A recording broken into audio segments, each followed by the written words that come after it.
안녕하세요. 르네상스인 시간입니다. 오늘은 두 개의 질문으로 시작하고 싶어요. 나는 누구였고 지금은 누구인가? 무엇이 나를 나답게 만드는가?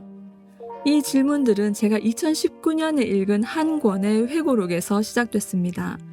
책의 제목은 숨결이 바람이 될 때.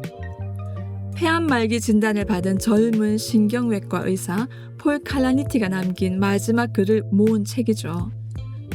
그는 의사였고 철학도였으며 사랑하는 남편이자 미래를 꿈꾸던 한 사람이었습니다. 하지만 병이 찾아온 순간 모든 정체성은 다시 쓰이게 되죠. 오늘 우리는 이 책을 통해서 묻고자 합니다. 정체성이란 무엇인가? 삶과 죽음 사이에서 인간은 어떻게 자기 자신이 되어가는가?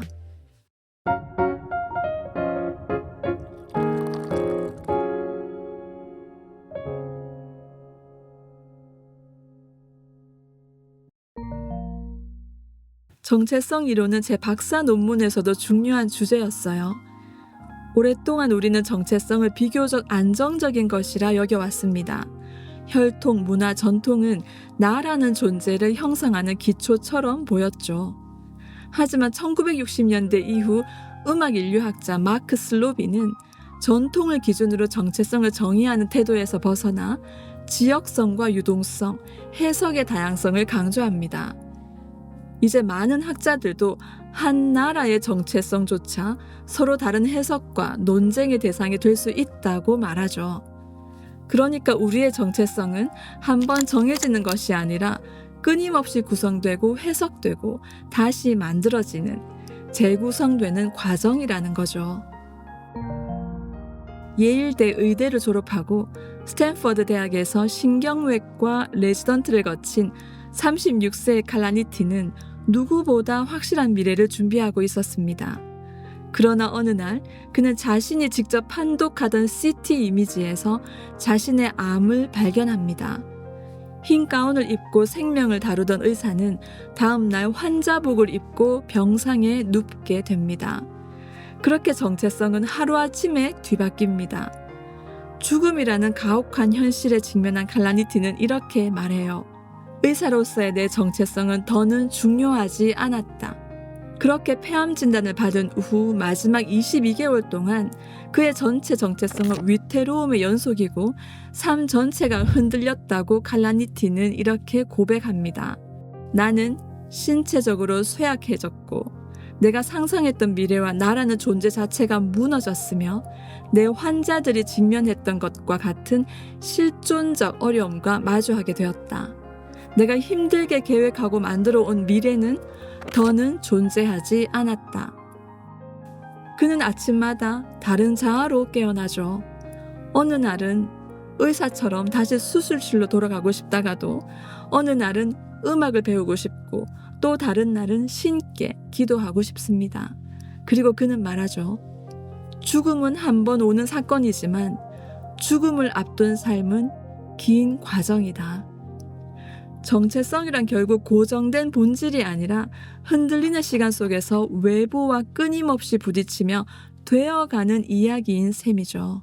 여기에서 저는 바흐의 골드베르그 변주곡 중 아리아를 듣고 싶습니다.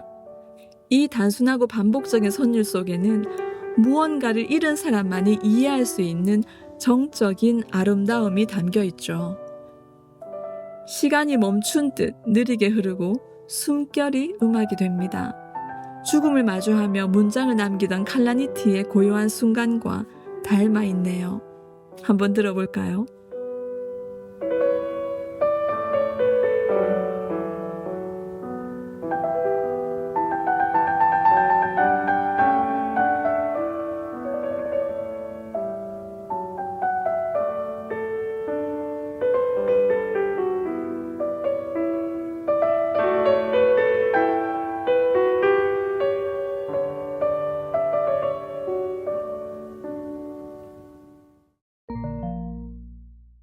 삶이 무너졌다고 느낀 그 순간 칼라니티는 글을 쓰기 시작합니다. 그에게 글쓰기는 정체성을 회복하는 방식이자 죽음 앞에서도 삶을 지속하려는 몸짓이었죠.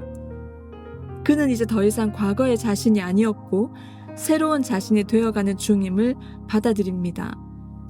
그렇게 그는 삶을 포기하지 않았고 자신이 누구인지 붙잡고자 애썼습니다. 아내 루시, 태어날 아이, 친구들, 그리고 매일의 들숨과 날숨 속에서 새로운 정체성의 씨앗들을 발견합니다. 그리고 그는 이렇게 말하죠. 나는 더 이상 하이킹을 즐기고 캠핑을 하며 커다란 포옹으로 사랑을 표현하고 조카를 웃으며 공중으로 던지던 그 사람이 아니었다. 기껏해야 다시 그 사람이 되기를 바랄 수 있을 뿐이었다. 결국 정체성이란 우리가 어디서 왔는가를 말하는 기억이 아니라 무엇이 될 수 있는가를 향한 가능성의 이야기입니다. 완성된 실체가 아니라 관계 안에서 살아내고자 하는 의지, 그리고 그 흘러가는 시간 속에서 다듬어지는 존재입니다. 오늘 방송을 시작하면서 2가지 질문을 드렸습니다. 나는 누구였고 지금은 무엇인가? 무엇이 나를 나답게 만드는가? 폴 칼라니티는 자신이 더 이상 과거의 자신이 아님을 슬퍼하면서도 그 변화 앞에서 되기를 바라는 마음으로 살아갔습니다. 의사로서의 나, 환자로서의 나, 그리고 마지막까지 글을 쓰는 존재로서의 나. 그는 그 모든 나를 껴안았죠. 그리고 우리에게 이렇게 말합니다. 정체성이란 완성된 실체가 아니라 끝없이 되어가는 이야기라고. 우리도 다르지 않죠. 우리를 진정 나답게 만드는 것은 이름이나 직업이 아니라 우리가 사랑하고 책임지고 꿈꾸고 때로는 무너지고 다시 일어나는 그 마음의 방향입니다. 언젠가 우리의 숨결도 멈추겠죠. 하지만 그 숨결이 바람이 되어 누군가의 마음을 살짝 흔들고 스쳐간 자리에 작은 따뜻함 하나 남긴다면 우리는 사라지는 것이 아니라 다른 방식으로 계속 살아가는 것이 아닐까요? 지금 이 방송을 듣고 계시는 여러분, 오늘 여러분은 누구셨나요? 그리고 내일은 어떤 사람이 되고 싶으신가요? 제가 오랜 시간 공부하며 찾은 정체성의 가장 아름다운 점은 우리가 언제든 내 의지로 다시 써갈 수 있다는 사실입니다. 우리는 모두 되어가는 존재입니다. 그 아름다운 유동성을 기억하고 흘러가는 선율 속에서 당신의 오늘이 조용히 되비춰지길 바랍니다. 슈베르트 즉흥곡 오푸스 90의 3번을 한번 들어볼까요? 물처럼 흐르고 항상 변하고 고요히 자신의 자리를 찾아가는 선율, 바로 우리 존재의 메타포처럼 들리죠. 이 곡을 들으면서 저는 여기서 인사드리겠습니다.